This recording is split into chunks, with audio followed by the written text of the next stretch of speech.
Good morning.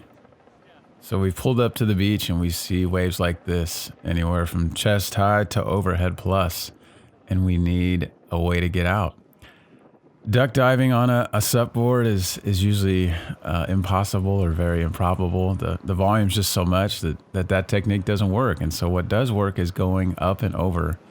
It's essentially the mirror opposite of the duck dive. Instead of getting our board and our body under the wave as much as we can, the goal here is to get our board and our body over the wave and on the other side. So the ride over or the pop over.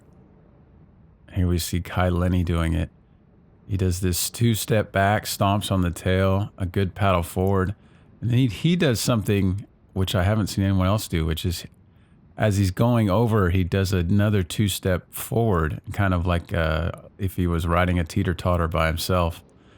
Here we see it again.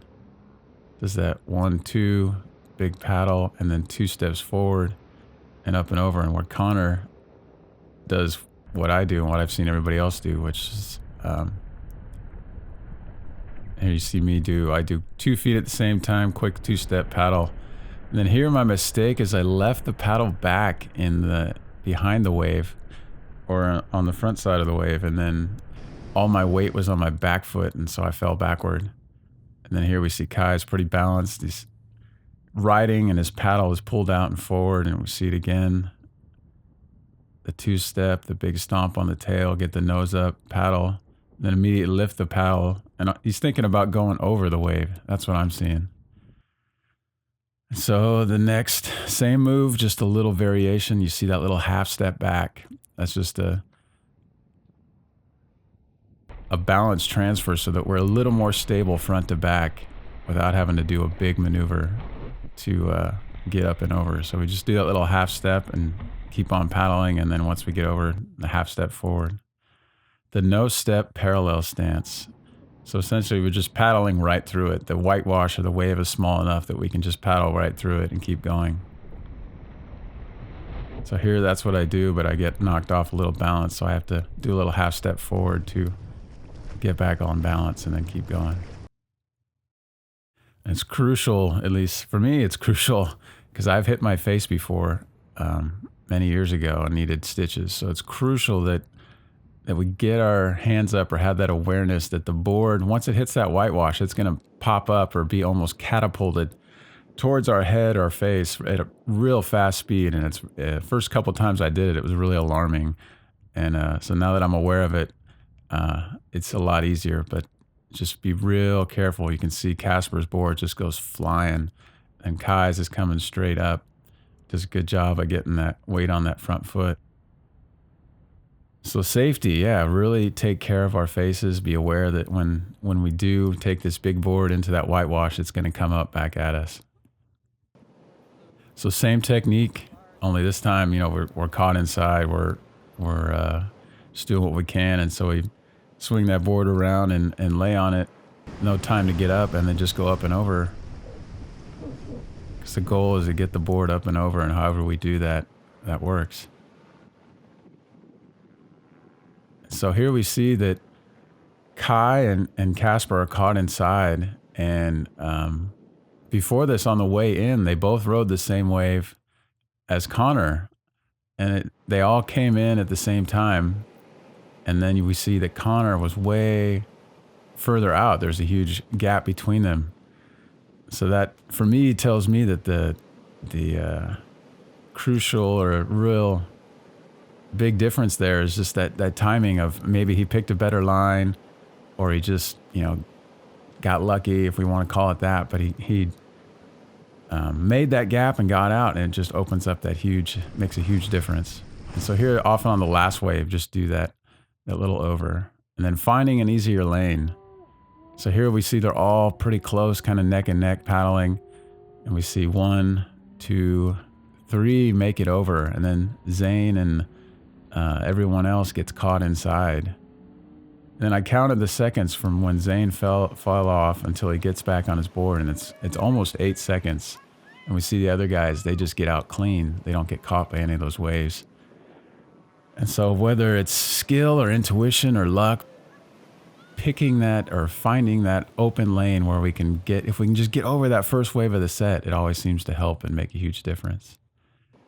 So here we see Zane paddling out, and he straightens up to hit the wave straight on. It's real important to straighten up when we're hitting the whitewash or the wave, because that makes it easy for us to go up and over. If we aren't straight, it's real easy to get knocked off balance or to get our board swept out from under us, and the board goes one way, we go the other, and then you see Zane here aiming for that shoulder or that gap.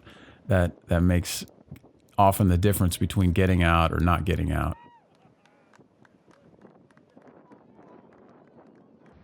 And here, this is brilliant. The two waves are converging at the last second. He aims towards it so that he can get up and over it instead of getting knocked off his board. And here we see that gap. The two waves are coming at it, and he just makes it. And that's the difference between getting out and not getting out. So timing. Often you'll see me do this, and I do this a lot.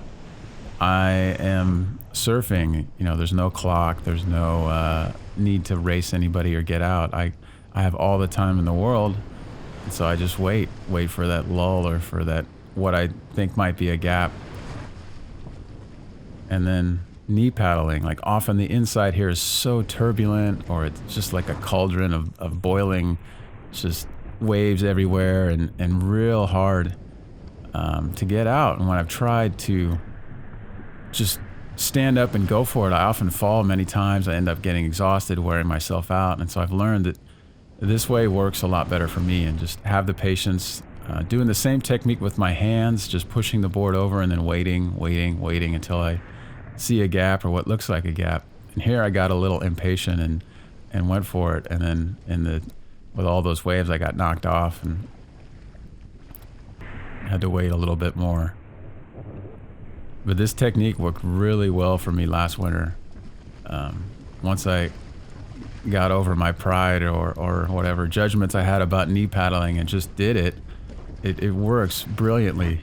Like here you see him, I see that gap, I see that little low, and I'm paddling as hard as I can and just get on my knees and go. Don't worry about standing up or any of that. Just go and paddle. And there I just barely make it through that one and get out. And had I taken the time to stand up and try to get my balance and then paddle, I probably wouldn't have made it, or I would have got knocked off. And so here's the other technique of when here I get this real fun wave. Woo! And as I kick out, I see, oh, here comes another wave. And I get caught in that awkward position of the wave hasn't broken, but I'm not going to make it over. And so I'll do this like hop scoot, shoot my board up the face and out the back. And then I fall down the face and go under the wave. And then you'll see I pop up on the other side of my board and the wave. And that works really great when I get caught in those kind of awkward positions. And here you'll see Slater Trout doing the same thing of getting caught in between waves and having to do that.